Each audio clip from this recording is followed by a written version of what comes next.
कल के क्लास में हम लोगों को देखा था, हम लोगों ने क्या पढ़ा था, फरोख्तियार की एक फरमान आती है जिसकी वजह से ब्रिटिश ईस्ट इंडिया कंपनी को बहुत अधिक व्यापारिक अधिकार मिल जाते हैं। ठीक है, फरमान कब जारी किया जाता है? तो 1717 में ये फरमान जारी किया जाता है, ध्यान रखेंगे। और जिस समय ये फरमान जारी किया जाता है उस समय मतलब, ठीक है, एक दल जाता है, ठीक है, एक पूरा एक शिष्टमंडल जाता है, उसका नेतृत्व कौन कर रहा था? तो जॉन सरमन जो थे उसके नेतृत्व कर रहे थे। ठीक है, ध्यान में रखना है। कौन नेतृत्व कर रहे थे? जॉन सरमन की बात करेंगे, उनका नेतृत्व कर रहे थे, इसको आपको ध्यान में रखना है। और अच्छी चीज़ ये है से मतलब जो फरुखसियर के द्वारा जो शाही फरमान जो जारी किया गया उससे कंपनी को बहुत अधिक विशेषाधिकार मिला। विशेषाधिकार में मैंने एक चीजें बताई थी, से सूरत में सभी करों से उनको मुक्ति मिल गई, इसके बदले में कितने पैसे देने पड़े थे ब्रिटिश को? कितने पैसे देने पड़े फरुखसियर को? ठीक है, तो 10,000 रुपये देने पड़े। ठीक है, साथ में आपको ये भी ध्यान रखना, बंगाल में मुक्त व्यापार करने के लिए उनको कितने पैसे देने पड़े? 30,000। 30,000 रुपया देने पड़े। ठीक है, साथ में आपको ये ध्यान में रखना है, कहाँ पे ढाले गए कंपनी के सिक्के को पूरे बंगाल साम्राज्य में वैधता प्रदान कर दी गई? तो क्या बताएंगे, सिक्के कहाँ पे ढाले जाते थे? बंगाल। बम्बई बम्बई। में। नहीं, बम्बई में। ठीक है, कहाँ पे?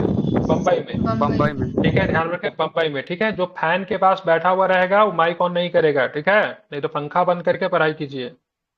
चलिए, अब यहाँ पे देखेंगे, अब जब सारी चीजें जब निकल कर आती है तो पुर्तगालियों एवं डचों के साथ अंग्रेजों का मतलब क्या होता है? संघर्ष प्रारंभ हो जाता है। ठीक है, स्वयं को स्थापित करने में एक और अंग्रेजी कंपनी को मुगल और भारतीय राज्यों से निपटना पड़ा। ठीक है, बिल्कुल जाहिर सी बात है, मुगलों से भी इनको निपटना पड़ रहा था, और जो पहले से जो भारतीय शासक जो थे, फिर भारतीय राज्य जो थे, उनसे भी इनका संघर्ष हो रहा था। और दूसरी तरफ इनको मतलब किनसे लोहा लेना पड़ता था?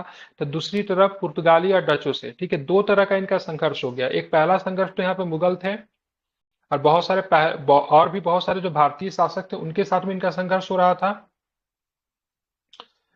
दूसरी की बात करेंगे तो दूसरा जो था यहाँ पे पुर्तगाली या फिर डच जो था, उनसे भी मतलब इनको लोहा लेना पड़ रहा था। ठीक है, और 17वीं शताब्दी के शुरुआती 3 दशकों में उन्हें पुर्तगालियों का सामना करना पड़ा। शुरू में उनको पुर्तगालियों का सामना करना पड़ा, लेकिन पुर्तगाली कंपनी जो थी, ठीक है, 17वीं शताब्दी आते आते पूरी तरीके से उनका डाउनफॉल हो जाता है, वो कुछ सीमित जगहों पे ही मतलब रह जाती है। लेकिन अब जब इनका मुख्यतः जो सामना जो होगा, ठीक है, किनके साथ होगा? तो डचों के साथ। ठीक है, एक संधि होती है मैड्रिड की संधि। ठीक है, मैड्रिड जो था वो स्पेन की राजधानी है, ये संधि होती है 1630 में, 1630 में संधि होती है। और उसके बाद अंग्रेजों और पुर्तगालियों के बीच में शत्रुता समाप्त हो गई। ठीक है, दोनों के बीच में दुश्मनी जो थी, यूरोप में ये संधि होती है उनके, उसके बाद दुश्मनी समाप्त हो जाती है। तो ध्यान में रखना, मैड्रिड की संधि कब हुई थी? ठीक तो है, तो 30 में। 1630 में। ठीक है, 1634 में सूरत स्थित अंग्रेजी कारखाने के अध्यक्ष और गोवा स्थित पुर्तगाली वायसराय के बीच एक दूसरी संधि हुई, जिसके अनुसार भारत के वाणिज्यिक मामलों में दोनों देशों ने एक दूसरे की सहायता करने का निर्णय लिया। ठीक है, तो 1630 में मैड्रिड की संधि होती है, 1634 में सूरत में स्थित अंग्रेजी कारखाना का जो अध्यक्ष जो होता था, और वहां पे जो गोवा में स्थित जो पुर्तगाली वायसराय जो था, दोनों के बीच में एक और संधि होती है। और इस संधि में यह तय किया जाता है से जो मैड्रिड में जो संधि जो हुई थी, और उस संधि को आगे भी हम लोग बढ़ाएंगे, और आगे चल के वाणिज्यिक मामलों में, ठीक है, मतलब व्यापारिक मामलों में एक दूसरे का मतलब क्या करेंगे? हस्तक्षेप नहीं करेंगे, जहां तक होगा एक दूसरे से मदद करेंगे। ठीक है, तो इस वजह से मतलब पूरी तरीके से मतलब क्या होता है, दोनों के बीच में संबंध स्थापित हो गया। और आगे चल के मतलब क्या होता है ना, ब्रिटिश के बीच में और पुर्तगालियों के बीच में, ठीक है, दोनों के बीच में संबंध अच्छे हो जाते हैं। आगे चल के वैवाहिक कार्यक्रम भी दोनों के बीच में होता है। ठीक है, अब आगे चल के देखोगे, 1654 में पुर्तगालियों ने पूर्व की व्यापार पर अंग्रेजों के अधिकार को स्वीकार कर लिया, और 1661 की संधि के अंतर्गत भारत के डचों के विरुद्ध दोनों एकजुट हो गए। क्योंकि 1661 में क्या होता है, तो पुर्तगाली राजकुमारी से ब्रिटिश राजकुमार का क्या होता है, ब्रिटिश शासक का या फिर राजकुमार कह लीजिए, विवाह होता है। उसके बाद दोनों के बीच में और भी अच्छे मतलब संबंध हो गए, क्योंकि कोई भी कंपनियां थी, जाहिर सी बात है किसको अपना प्रभुत्व कर रही है, मतलब किसको रिप्रेजेंट कर रही है? तो अपने अपने किंग को रिप्रेजेंट कर रही है, कर रही है कि नहीं कर रही है? और जब पुर्तगाली राजा जो था अपने बेटी का शादी, ठीक है, ब्रिटिश राजा से अगर कर रहा है, तो जाहिर सी बात है पुर्तगाली की राजघराना और ब्रिटिश राजघराना के बीच में संबंध अच्छे हो गए। तो फिर भाई जब दोनों राजा के बीच में संबंध अच्छे हो गए, तो फिर कंपनियां किस तरीके से भारत में लड़ेगी या फिर पूर्वी देशों में लड़ेगी? तो दोनों के बीच में संबंध स्थापित बढ़िया होना बिल्कुल लाजमी था। अब दोनों के दोनों जब एकजुट हो गए, तो किनके विरुद्ध अब लड़ेंगे? तो ये सबके सब अब डचों के विरुद्ध आ गए। ठीक है, तो कैसे कैसे दोनों के बीच में संबंध अच्छा होता है पुर्तगाली और भारत के बीच में, पुर्तगाली और ब्रिटिश के बीच में। सबसे पहले मैड्रिड की संधि होती 1630 में। फिर सूरत में जो अंग्रेजी अंग्रेजी कारखानों का जो प्रधान जो होता है, और यहाँ पे जो और यहाँ पे गोवा में बात करेंगे, पुर्तगाली वायसराय के बीच में एक संधि हुई थी 1634 में, और 1654 में पुर्तगालियों ने पूर्व के व्यापार पर अंग्रेजों के अधिकार को स्वीकार कर लिया। और सबसे महत्वपूर्ण चीज जो होती है 1661 में, ये 1661 में इनका रिलेशन बहुत अधिक मजबूत हो जाता है, क्योंकि पुर्तगाली राजकुमारी कैथरीन दी ब्रिगंजा का विवाह, ठीक है, चार्ल्स द्वितीय के साथ होता है, ठीक है। और डच व्यापारिक शक्ति के संदर्भ में गौर करें तो स्पष्ट होता है कि डचों ने मसाले के व्यापार में न केवल पुर्तगालियों को निष्कासित कर दिया, अपितु दक्षिण पूर्वी एशिया से अंग्रेजों को भी मार भगाया, ठीक है। तो मसालों के व्यापार में डच जो थे काफी अधिक इंटरेस्ट ले रहे थे, तो उसने ना तो पुर्तगालियों को मसाले के व्यापार से निकाल दिया, यहाँ तक कि जो ब्रिटिश जो थे उनको भी मतलब भागने में मतलब मजबूर किया।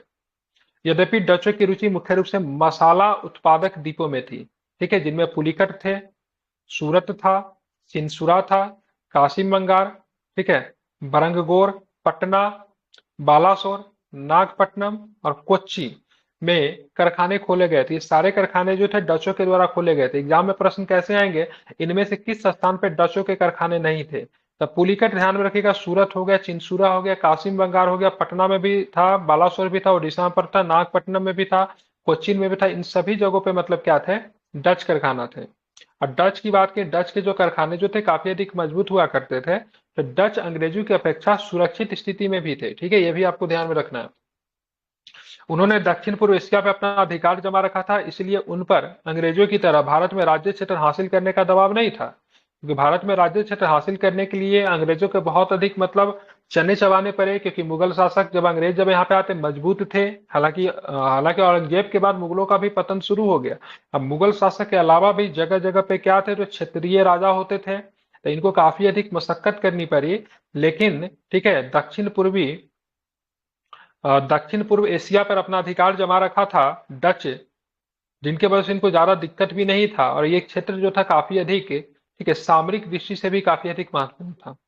1653-54 के बाद कई बार डचों और अंग्रेजों की शत्रुता मुठभेड़ की स्थिति में पहुंच गई, और इसी समय आप देखोगे तो डच जहाजी बेड़े सवाली के निकट पहुंच गए, ठीक है, और अंग्रेजों को सूरत में अपना कारोबार स्थगित करना पड़ा, ठीक है। सूरत के पास ही सवाली था, पहले भी लड़ाई हो चुका था। हालांकि वो लड़ाई किसके साथ हुआ था, सवाली की लड़ाई की बात करेंगे 1612 जो आपने बताया, किसके साथ हुआ था, ब्रिटिश के किसके साथ हुआ था, तो पुर्तगालियों के साथ, ठीक है। हाँ, 1667 में, ठीक है, माइक बंद कीजिए।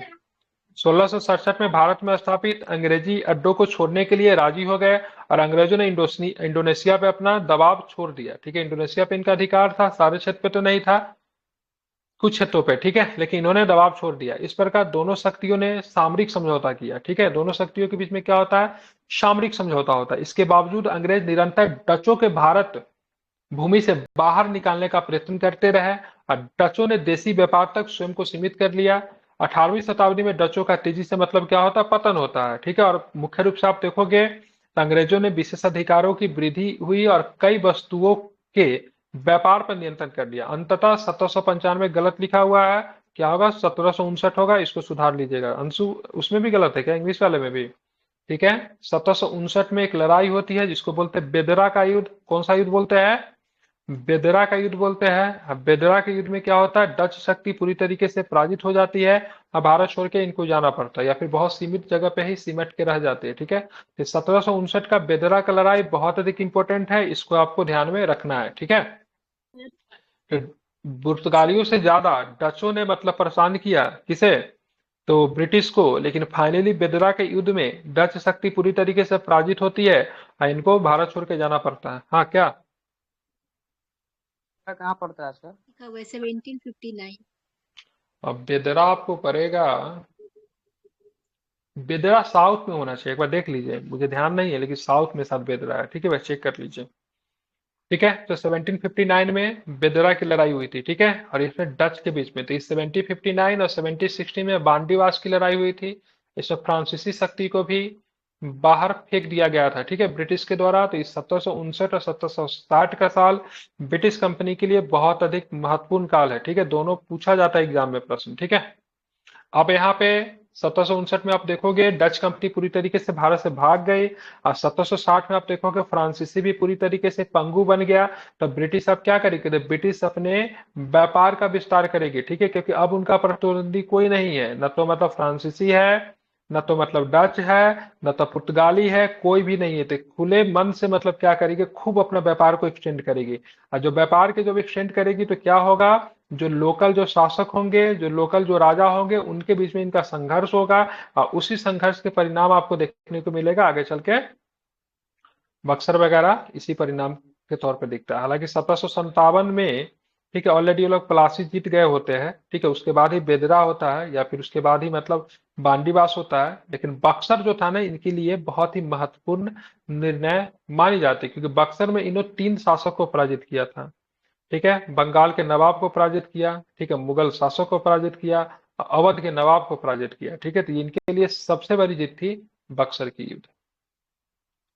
अंग्रेजों के व्यापार एवं विस्तार का प्रभाव क्या पड़ा। अंग्रेजों ने शीघ्र ही अरब सागर और फारस की खाड़ी पर अपना एकाधिकार कर लिया। अंग्रेज भारत में वस्त्र, नील, सोरा, मसाले, मलमल इत्यादि ले जाते। आरंभ में अंग्रेजों द्वारा भारतीय वस्तुओं का बड़े पैमाने पर आयात किया गया। आयात किए जाने के कारण भारतीय दस्तकारी को बहुत लाभ हुआ, ठीक है। बड़े बड़े भारतीय व्यापारी कंपनी के मध्यस्थ व्यापारी के रूप में काम करने लगे। कंपनी का मध्यस्थ व्यापारी के रूप में, ठीक है, मीडिएटर की भूमिका निभाते थे। ये क्या करते थे, ये क्या करते थे, सामान खरीदते थे।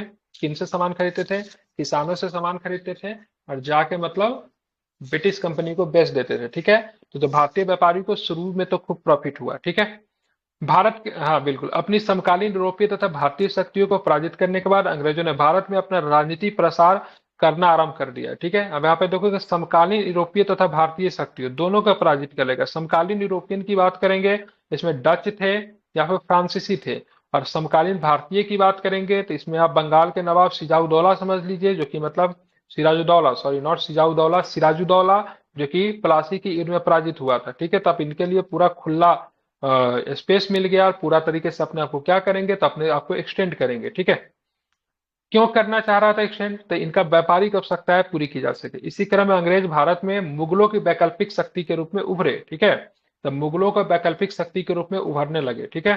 1764 ईस्वी तक बंगाल विजय के बाद से तो अंग्रेजों ने ब्रिटिश औद्योगिक क्रांति की आवश्यकताओं के अनुरूप व्यापार को स्वरूप प्रदान किया, क्योंकि आप देखोगे यही जो साल जो था 1764 के साल जो था, या फिर 18वीं शताब्दी की बात करेंगे, तो 18वीं शताब्दी में औद्योगिक क्रांति की शुरुआत हो जाती है, ठीक है, जिसको इंडस्ट्रियल रेवोल्यूशन भी कहते हैं। इसकी शुरुआत 18वीं शताब्दी में हो जाती है। कोई फिक्स तारीख नहीं है इस औद्योगिक क्रांति किस तारीख को शुरुआत हुई, ऐसा नहीं है। जब औद्योगिक क्रांति की जब शुरुआत जब होगी, तो क्या होगा, बड़े बड़े फैक्ट्रियां जो होंगे, ठीक है, ब्रिटेन में या फिर मतलब यूरोप के शहरों में लगेंगे। और फैक्ट्रियां तो यूरोप के शहर में लग जाएंगे, लेकिन वहां पे रॉ मटेरियल कहाँ से आएगा, कहाँ से आने की कोई संभावना है भी नहीं, क्योंकि यूरोप में खेती होती नहीं है। तो रॉ मटेरियल के लिए भारत जैसे उपनिवेश थे, इन लोगों ने बड़े पैमाने पे रॉ मटेरियल क्या करे, यूरोप भेजे। और जब यूरोप से यही रॉ मटेरियल जो था, ठीक है, अब उनको बेचने के लिए भी तो जगह चाहिए। तो यूरोप का शहर क्या है, बहुत छोटा छोटा, यूरोप का देश बहुत छोटा छोटा है। भारत की जनसंख्या, चीन की जनसंख्या उस समय भी बहुत ज्यादा थी। तो भारत से ये रॉ मटेरियल ले जाते थे। औद्योगिक क्रांति की वजह से यूरोप का मशीनीकरण हुआ, और वहां से रॉ मटेरियल को तैयार करके रेडीमेड माल को बेचने के लिए भारत जैसे उपनिवेश में ही आते थे, और इनकी कीमत बढ़ा देते थे, ठीक है। ध्यान रखिए, इनकी कीमत क्या होती थी, भारतीय रॉ मटेरियल से ही तैयार हुआ चीजें अधिक कीमत पे बेची जाती थी यहाँ पे। और जब अधिक कीमत की वजह से इसकी कीमत को कम करने के लिए इन लोगों ने क्या किया, इस पे टैक्स फ्री कर दिया, ठीक है। मतलब मान लीजिए कोई चीजें यूरोप से अगर बनकर अगर आ रही तो उस पर टैक्स फ्री होती थी। कीमत भले ही अधिक होने के बावजूद भी टैक्स फ्री कर देने से उसकी कीमत कम हो जाती थी। और जब भारत में जो सामान बनता था वो हाथ से बनाया जाता था, क्योंकि मशीन नहीं था, तो जाहिर सी बात उसकी कीमत अधिक होती थी। तो यूरोपियन सामान का भारतीय सामान compete नहीं कर पाया। इसके वजह से पूरी बरसों पुरानी बनाई हुई भारतीय सूती वस्त्र उद्योग या फिर हथकरघा उद्योग पूरी तरीके से मतलब क्या हो गई, समाप्त हो गया। लोग बेरोजगार हो गए, किसान आत्महत्या करने लगे, ठीक है। इस तरीके से भारत का बुरा दिन जो था औद्योगिक क्रांति के शुरुआत होने से, अब ब्रिटिश शक्ति का एक्सपेंड होने से, मतलब भारत का बुरा दिन मतलब क्या हुआ, शुरू हुआ, ठीक है। तो यहाँ पे आप देखोगे डच शक्ति के पराजित होने के बाद, ठीक है, ब्रिटिश शक्ति क्या करेगी, अपना विस्तार करेगी, ठीक है।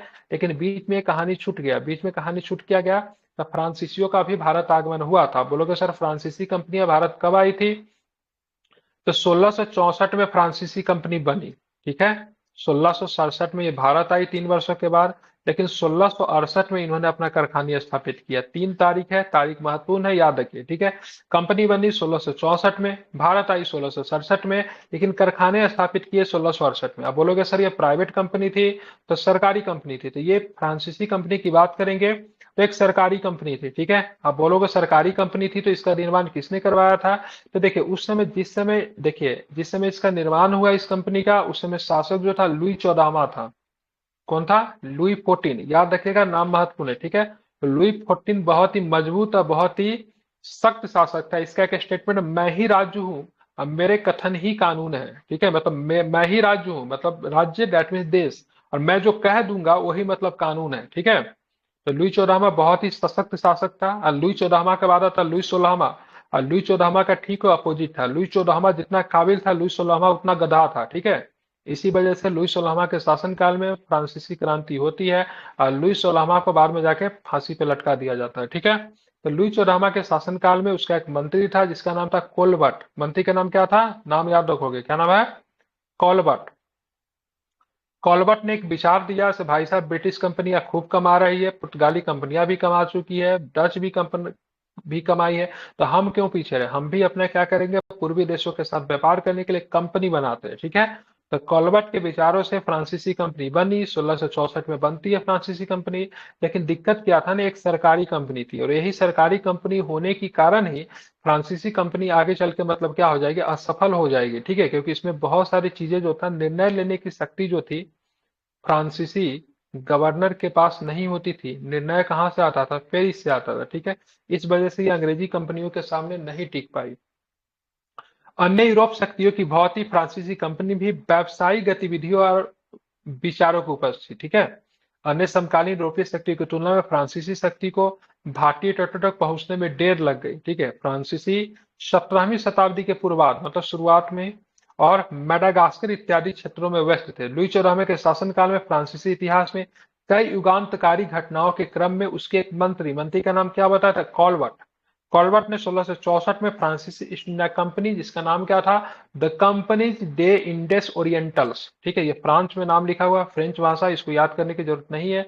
अब फ्रांसीसी ईस्ट इंडिया कंपनी आप याद रख सकते हो, ठीक है। 1664 में स्थापना होती है। जिस समय स्थापना होती है वहां पर फ्रांस का राजा कौन था? लुई 14 था। और उसका मंत्री का नाम क्या था? तो उसका मंत्री का नाम कॉलबर्ट था, ठीक है। और ये पूरी तरह से राज्याधीन थी। राज्याधीन का मतलब क्या था? राज्य के अधीन, मतलब सरकारी कंपनी थी। कैसी कंपनी थी ये? तो पूरी तरीके से सरकारी कंपनी थी, ध्यान में रखना। 1667 में फ्रांसीसी केरोन की अध्यक्षता में एक कारखाना जो था, ध्यान में रखेंगे, भारत पहुंचा। तो 1664 में कंपनी बनी, या पहुंचने में इसको 3 साल लग गए, ठीक है। 1667 में भारत पहुंचा, लेकिन एक दल पहुंचता है, ठीक है। उस दल का नेतृत्व कौन कर रहा था? नेता कौन था? तो ध्यान रखें, फ्रांसिस केरोन। क्या नाम था इसका?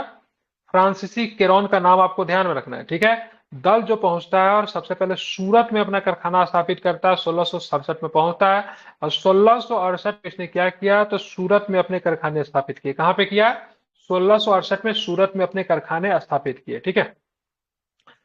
ध्यान रखेंगे 1669 मतलब 1 साल के बाद फ्रांसीसियों ने भारत के पूर्वी तट पर स्थित मसूलीपट्टनम नामक स्थान पे कारखाना स्थापित किया। तो बहुत अच्छा है, 1664 में कंपनी बनी, 1667 में भारत पहुंची, अब 1668 में इसने क्या किया? सूरत में अपना कारखाना स्थापित किया। और फिर 1 साल के बाद 1669 की बात करेंगे तो मसूलीपट्टनम में क्या किया? एक कारखाना स्थापित किया, ठीक है। और ये प्रश्न पूछा जाता है, बताओ ये सूरत और मसूलीपट्टनम में जो कारखाने जो बने थे उसका कोई ना कोई इंचार्ज तो रहा होगा, जाहिर सी बात है, हर कारखाने का कोई ना कोई इंचार्ज होता था, ठीक है। उसका नाम था फ्रांसीसी मार्टिन। क्या नाम था? तो सूरत और मसूलीपट्टनम में जो कारखाने बनी थी 68 और 69 में, उसका बस्तियों का उत्तरदायी तो मतलब इंचार्ज किसे बनाया गया? तो किसे बनाया गया? फ्रांसिस मार्टिन का। ये नाम पूछा जाता है, ध्यान में रखेंगे, ठीक है। क्या नाम था इसका? तो फ्रांसिस मार्टिन, ठीक है। लेकिन जो जो ये दल जो आया था, फ्रांसीसी दल जो आया था भारत में व्यापार के उद्देश्य से, उसका नेतृत्व क्या कौन कर रहा था? तो उसका नेतृत्व जो था फ्रांसीसी केरोन था। क्या नाम था उसका? भूलेंगे तो नहीं, क्या नाम था उसका? फ्रांसीसी केरोन था, ठीक है। और यहाँ पे कौन होगा? तो यहाँ पे ध्यान रखिए फ्रांसीसी मार्टिन होगा, ठीक है। ध्यान में रखना, भूलना नहीं है, इंपॉर्टेंट है, ठीक है। अब यहाँ पे देखेंगे, यहाँ पे ठीक है, 1672 में एडमिरल डे गोलकुंडा के सुल्तान से सैन थोमे को छीन लिया, ठीक है। सैन थोम कहते हैं इसको, बहुत इंपॉर्टेंट स्ट्रेटेजिक लोकेशन पे इसको छीन लिया गया। ठीक है, 1672 में एडमिरल डे ने, ठीक है, फ्रांसीसी एडमिरल था। एडमिरल का मतलब क्या होता? नेवी का जो प्रधान जो होता है उसको क्या बोलते हैं? एडमिरल बोलते हैं। गोलकुंडा के सुल्तान से शैनथोम को छीन लिया।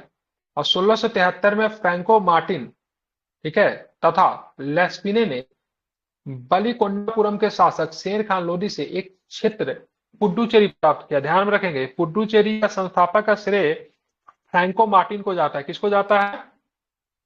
पुडुचेरी, जिसको बोलेंगे पांडिचेरी। ठीक है, ये पांडिचेरी पे 1673-74 के आसपास ये लोग आते हैं। और यहाँ पे कब तक रहते हैं पता है आपको? 1954 तक पांडिचेरी में फ्रांसीसियों के कब्जा में रहता है। कब तक? 1954, मतलब आफ्टर द इंडिपेंडेंस। ठीक है, यहाँ पे फ्रांसीसियों का कब्जा बना हुआ रहता है। अभी भी आप पांडिचेरी में चले जाओगे तो वहाँ पे फ्रांसीसी बोली जाती है। पांडिचेरी में जाओगे तो वहाँ पे पता ही नहीं चलेगा सब पेरिस में है या फिर कहीं पे है। मतलब पांडिचेरी अभी भी आपको फ्रांसीसी बस्ती आपको दिखेगी। 1954 तक फ्रांसीसी वहां पे थे। लेकिन फ्रांसीसियों को पांडिचेरी मिली कैसे? तो सबसे पहले 1673 में फ्रैंको मार्टिन तथा लेस्पिने ने बलिकुंडापुरम के शासक जो था शेर खान लोदी, ठीक है, शेर खान लोदी से एक छोटा सा क्षेत्र प्राप्त हुआ। इसके बदले में उसे पैसे दिए। ध्यान रखेंगे, उससे मतलब उनको पुडुचेरी प्राप्त हुआ। ठीक है, यही पुडुचेरी आगे चल के पांडिचेरी बनता है। ठीक है, पांडिचेरी भी कहते हैं, पुडुचेरी भी कहते हैं। ध्यान रखेंगे। और किसके नेतृत्व में, मतलब पांडिचेरी को विकास करने में किनका योगदान है, तो क्या बताओगे? किसने पांडिचेरी का विकास किया? तो फ्रैंको मार्टिन ने पांडिचेरी का विकास किया। किसने किया?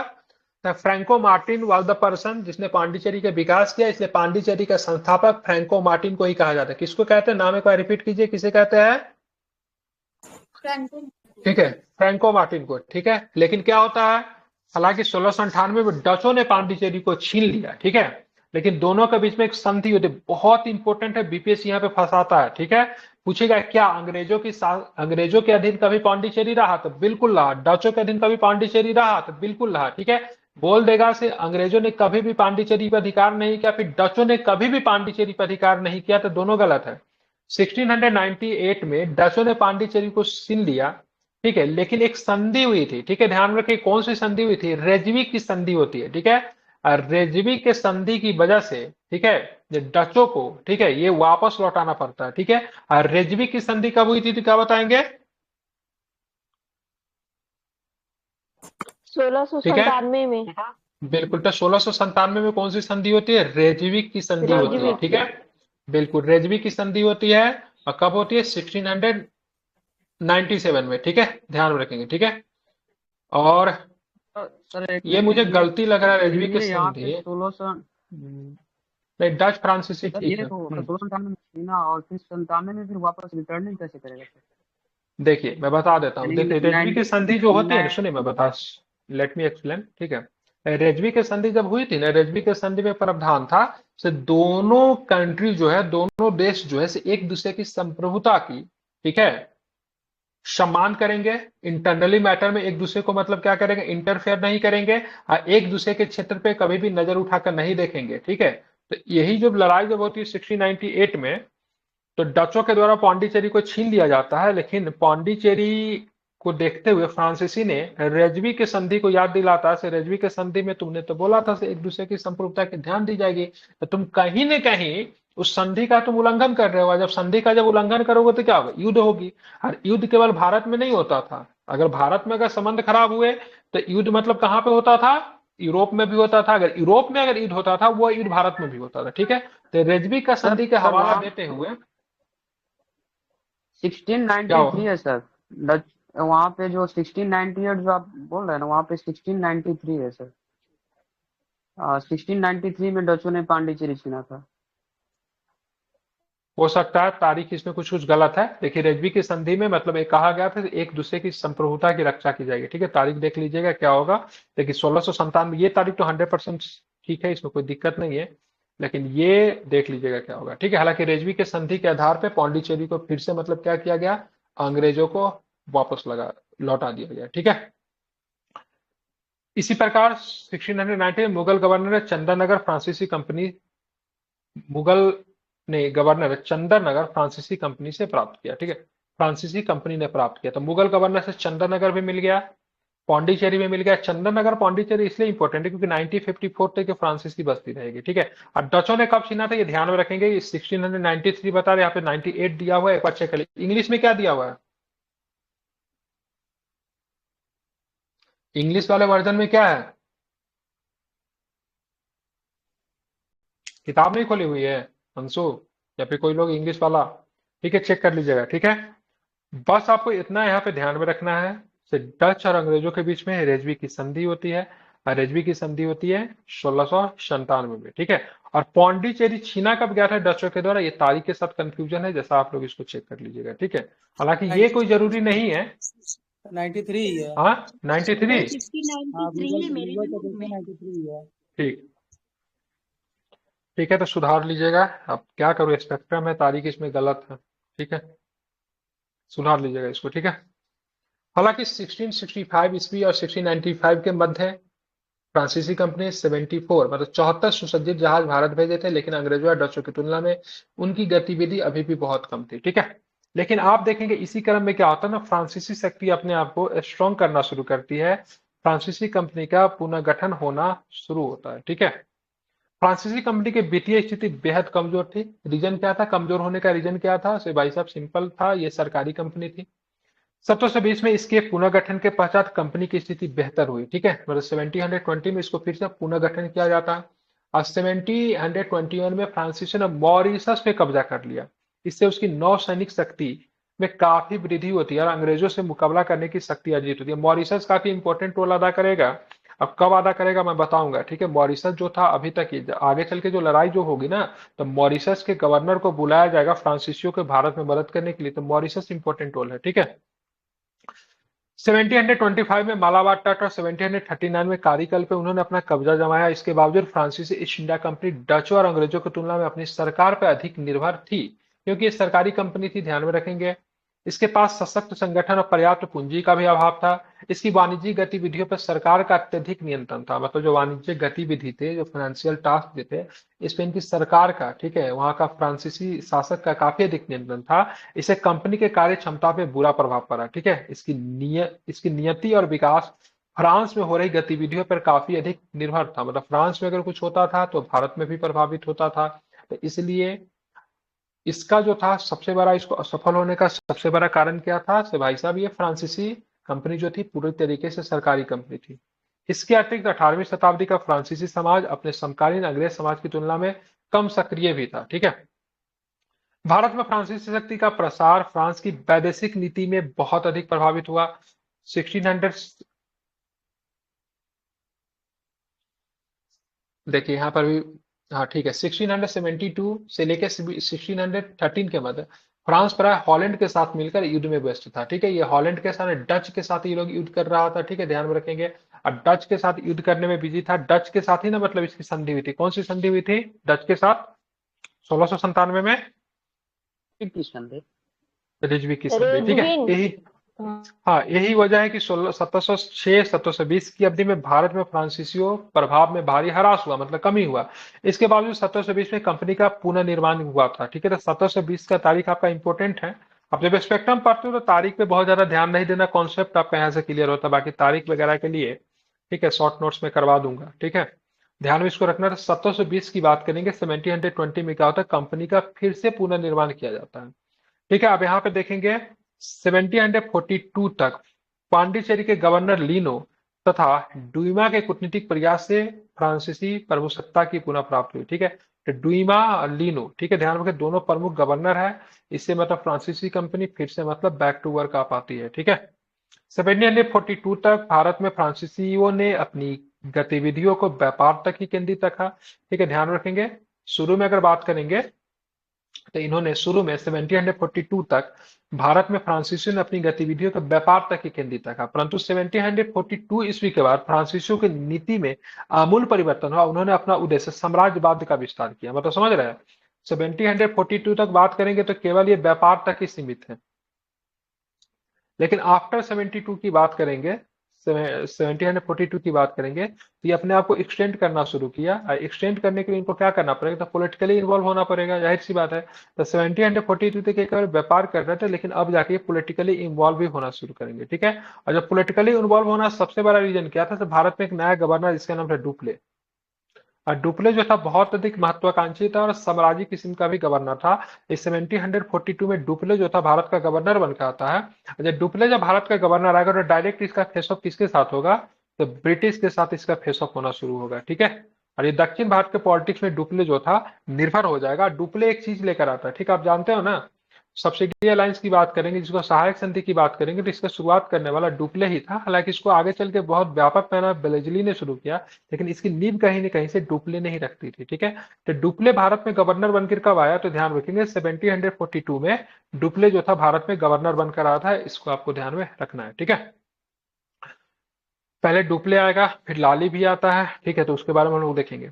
1742 में डुप्ले फ्रांसीसी गवर्नर के रूप में नियुक्ति भारत में फ्रांसीसी व्यापार, ठीक है, के इतिहास में एक नए अध्याय की शुरुआत हुई। इसके बाद अंग्रेजों और फ्रांसीसियों के मध्य 3 कर्नाटक युद्ध हुए, जिसमें अंतिम हार मतलब क्या होती है, फ्रांसीसियों की ही होती है, ठीक है। कर्नाटिक वार, ठीक है, कर्नाटिक वार कितने होते हैं, कितने कर्नाटक युद्ध होते हैं, तो टोटल कर्नाटक युद्ध की बात करेंगे 3 कर्नाटक युद्ध होते हैं, ठीक है। शुरू में फ्रांसीसियों की सफलता मिलती है, लेकिन अंतिम रूप से मतलब क्या होता है, ये मतलब क्या होते हैं, पराजित होते हैं। अब यहाँ पे देखेंगे सर्वोच्चता हेतु आंग्ल फ्रांसीसी संघर्ष। आंग्ल का मतलब ब्रिटिश समझिएगा। अब दोनों में से सुप्रियर कौन है, दोनों में से सर्वोच्च कौन है, ठीक है, दोनों के बीच में सर्वोच्चता के लिए क्या होगा, तो आंग्ल फ्रांसीसी के बीच में संघर्ष होना शुरू होगा। इसी का परिणाम क्या था, 3 कर्नाटक वार, ठीक है, 3 कर्नाटक में लड़ाई होगी।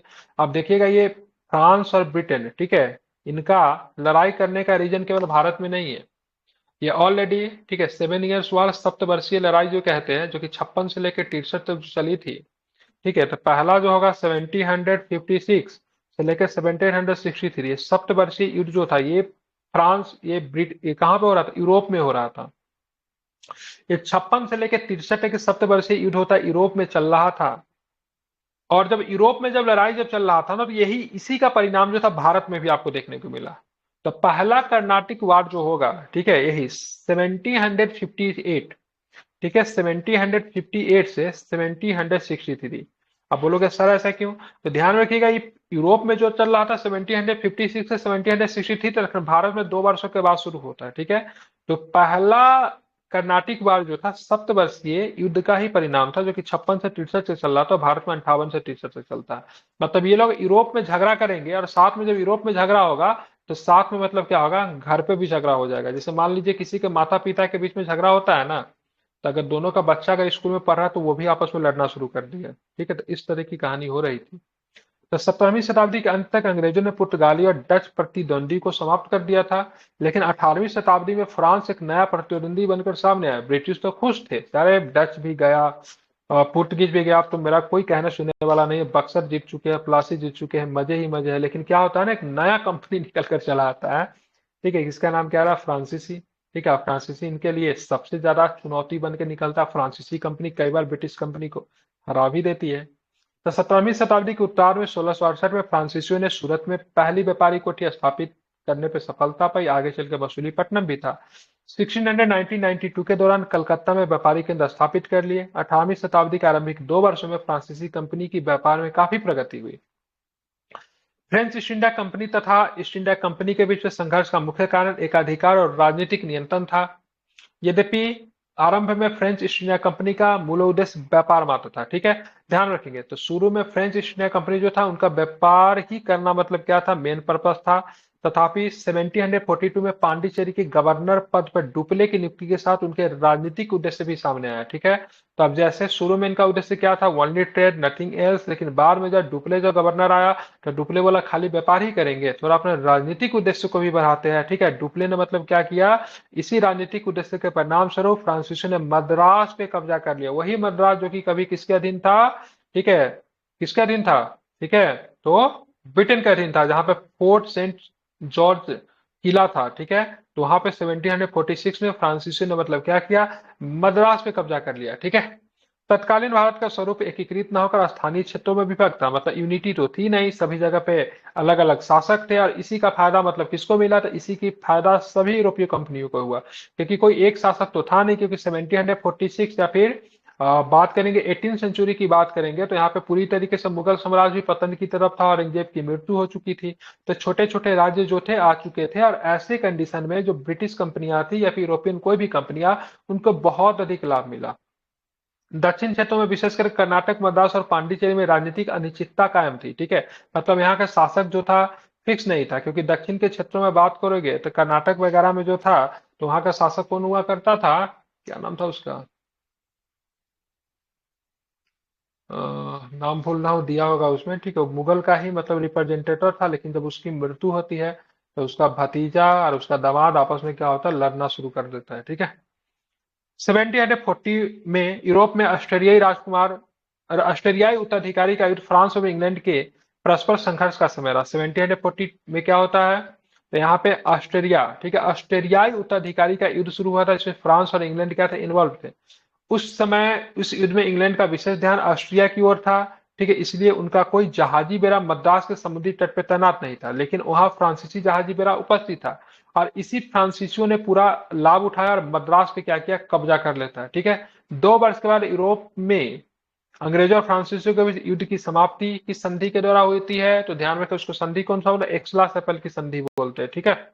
इस संधि के अनुसार मद्रास ईस्ट इंडिया कंपनी को लौटा दिया गया, ठीक है। मद्रास पे जो अधिकार किसने किए थे, फ्रांसीसियों ने अधिकार किए थे।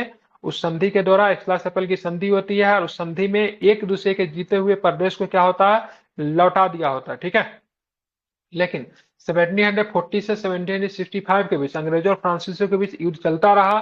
कर्नाटक दक्कन के सूबेदार के अधीन एक प्रांत था, ठीक है, ध्यान रखिएगा, जिसका प्रशासन किसके हाथों में था, नवाब के हितों में था, ठीक है। व्यापारिक अधिकार के लिए अंग्रेजों और फ्रांसीसियों के बीच कितने युद्ध हुए, तो 3 युद्ध हुए, ठीक है। तो पहला कर्नाटक युद्ध की बात करेंगे तो ये 40 से लेकर 48 तक ही चला था, ठीक है, और यह युद्ध 40 से 48 के बीच लड़ा गया। इस युद्ध में प्रत्यक्ष रूप से कर्नाटक के नवाब पद के उत्तराधिकारी का संघर्ष दृष्टिगोचर हो रहा था, मतलब वहां पे क्या था ना, कर्नाटक के नवाब की मृत्यु हो गई थी। अब कर्नाटक का उत्तराधिकारी कौन बनेगा, इसके लिए प्रथम कर्नाटक युद्ध हुआ। अब एक पक्ष को सपोर्ट कौन करेगा, ब्रिटिश करेगा, एक पक्ष को सपोर्ट क्या करेगा, फ्रांसीसी करेगा, और दोनों शक्तियां आपस में क्या करेगी, लड़ेगी। परंतु अप्रत्यक्ष रूप से इसमें ब्रिटिश ईस्ट इंडिया कंपनी और फ्रेंच ईस्ट इंडिया कंपनी भी शक्तियां लड़ रही थी, ठीक है। अब यहाँ पे ये कर्नाटक का नवाब कौन बनेगा, वो तो दोनों लड़ ही रहे थे, शासक कौन होगा, एक तरफ से ब्रिटेन सपोर्ट कर रहा था, एक तरफ से फ्रेंच सपोर्ट कर रहा था। इस युद्ध में फ्रांसीसी शक्ति पूरी समय तक हावी रही, परंतु अपनी मन मुटाव के कारण वो लाभ उठाने में असमर्थ है, ठीक है, मतलब विजयी अगर देखा जाए तो फ्रांसीसी शक्तियां हुई, लेकिन उनको कुछ फायदा नहीं मिला। अंग्रेजों तथा फ्रांसीसी की व्यापारिक प्रतिद्वंदिता ही इस युद्ध का सब प्रमुख कारक थी, क्योंकि दोनों कंपनियां एक दूसरे के व्यापार को हानि पहुंचाकर अधिक से अधिक, ध्यान में रखेंगे, अधिक से अधिक लाभ उठाने की कोशिश कर रही थी। और 1740 में ऑस्ट्रिया का उत्तराधिकारी का युद्ध शुरू हुआ। इस युद्ध का प्रभाव भारत में भी अंग्रेजों एवं फ्रांसीसियों पे पड़ा, चूंकि यूरोप में अंग्रेज और फ्रांसीसी आपस में लड़ रहे थे, इसलिए भारत में भी वो लड़ने लगे, मतलब लड़ाई जब यूरोप में शुरू होती थी तो उसका असर मतलब कहाँ होता था, तो उसका असर आपको भारत में भी आपको देखने को मिलता था, ठीक है।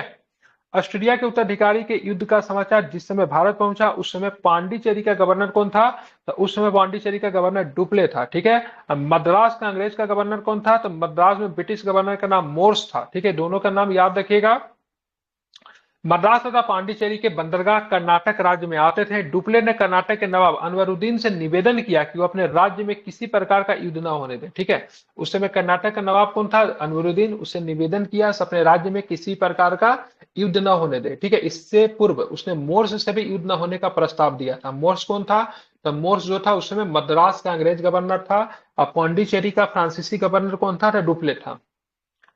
डुप्ले ने कूटनीति का सहारा लिया। आरंभ में अंग्रेजों को शांत करने के पश्चात उसने सितंबर 1946 में मॉरिशस के गवर्नर, ठीक है, लाबो दोर्नो की सहायता से मद्रास को अपने अधिकार में ले लिया। हम बोले थे ना मॉरिशस को मार्क कर रहा हूँ, ठीक है, इसको ध्यान में रखिएगा क्योंकि मॉरिशस काफी अधिक इंपॉर्टेंट रोल अदा करेगा।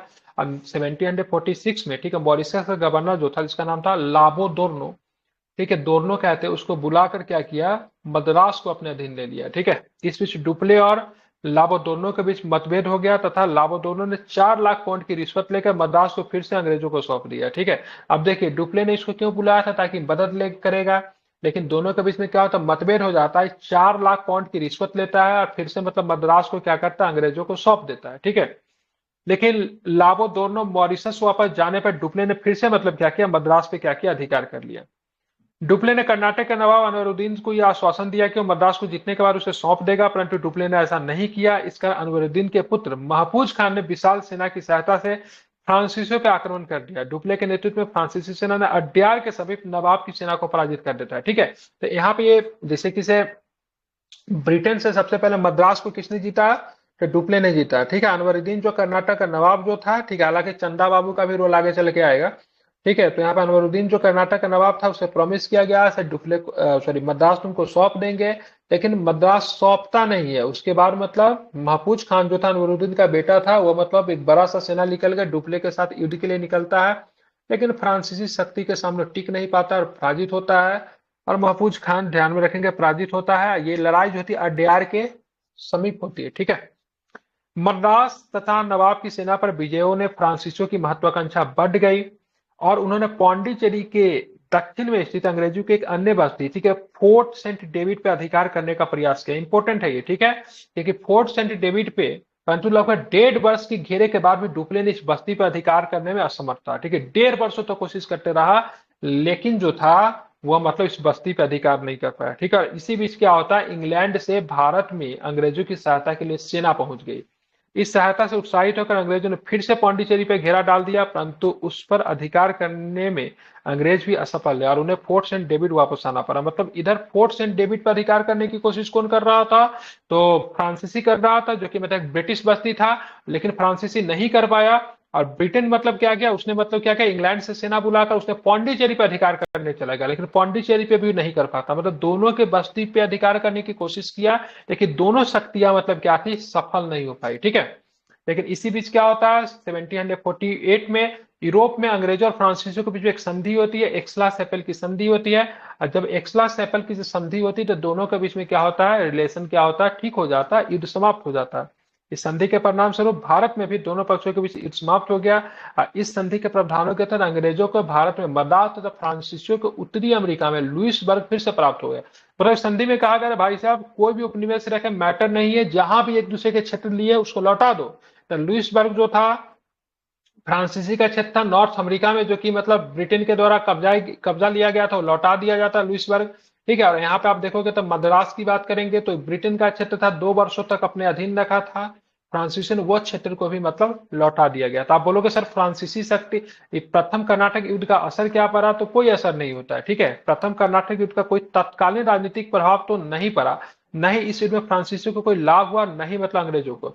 इस युद्ध में भारतीय राजाओं की कमजोरी का उजागर हुआ। अब ये लोग जान गए भारतीय राजा जो है बहुत ही अधिक मतलब कमजोर है, क्यों नहीं इसके मजे लिए जाए। ठीक है, अब प्रथम कर्नाटक युद्ध के समय जल सेना का महत्व बढ़ गया और यह स्पष्ट हो गया कि अब भारतीय सेना यूरोपीय सेना से स्पष्ट रूप से कमजोर हो गई, क्योंकि भारतीय सेना के पास बहुत बड़ा दिक्कत क्या था, इनके पास कोई नेवी नहीं थी। ठीक है, और जिस शक्ति के पास जल सेना, ठीक है, जिस शक्ति के पास जल सेना मजबूत होगी वही भारत की सत्ता भी स्थापित करेगा। ठीक है, देसी राजाओं के कमजोरियों को जानने के बाद फ्रांसीसी और अंग्रेजों ने साम्राज्य विस्तार का निश्चय किया और सबसे बढ़कर इस युद्ध में फ्रांसीसी कमांडर डुप्ले तथा अंग्रेजी सेनापति क्लाइव की महत्वाकांक्षा को बढ़ा दिया। ठीक है, क्योंकि उस समय कौन था, क्लाइव था, और इधर कौन था, डुप्ले था। ठीक है, तो ये लोग जान गए से देशी शासक जो है बहुत अधिक कमजोर है, और इसी का परिणाम आगे चल के दूसरा कर्नाटक युद्ध में भी आपको देखने को मिला। ठीक है, जो कि 51 से लेकर 55 तक आपको दूसरा कर्नाटक युद्ध आपको देखने को मिलेगा। उसके बाद हम तीसरा कर्नाटक युद्ध की बात करेंगे तो आपका 58-63, ठीक है, 58 से 63 तक तीसरा कर्नाटक युद्ध आपको देखने को मिलेगा। ठीक है, तो कल के क्लास में हम लोग, ठीक है, दूसरा कर्नाटक युद्ध से शुरुआत करेंगे। तो इसको देखे बहुत सारा फैक्ट मिलेगा और आपको इसको याद ही करना पड़ेगा। हालांकि मैंने शॉर्ट नोट्स ग्रुप में भेज रखे हैं, तो वहां से भी आप लोग चाहे तो चीजों को वेरीफाई करके याद कर सकते हैं। ठीक है, तो फिर मिलते हैं। और आया जो क्वेश्चन मैंने मेंस के दिया था, आई होप आप लोगों ने लिख लिया होगा, नहीं लिखा है तो लिख के आज रात में सबमिट कर दीजिएगा सभी लोग। ठीक है।